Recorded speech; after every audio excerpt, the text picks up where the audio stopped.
yun yung gagawin namin yung para sa Diyos. Hindi kami maghahanap buhay, hindi kami gagawa ng anuman, basta ito para sa Diyos. Sabi nga niya, Aida, ang paglilingkod at pagsamba sa Diyos ay walang parin. Habang nabubuhay, Amen. ito'y ating gagawin. Yan ang goal natin. Sapagkat ang Pangako ni Diyos Lord. ay may reward. Sabi po niya, Pahayag 22 verse 12, darating na ako. Sabi niya, pagdating niya, Dala ko ang ay gantimpala. dala niya ang gantimpala upang batay sa ating mga ginagawa. Amen.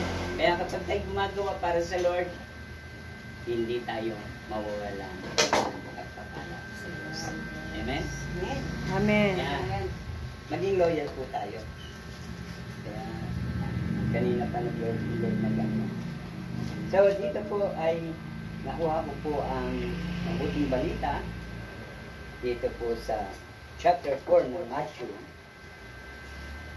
verse 13. At ito po ay ang pagtawag sa apat na mangingisda.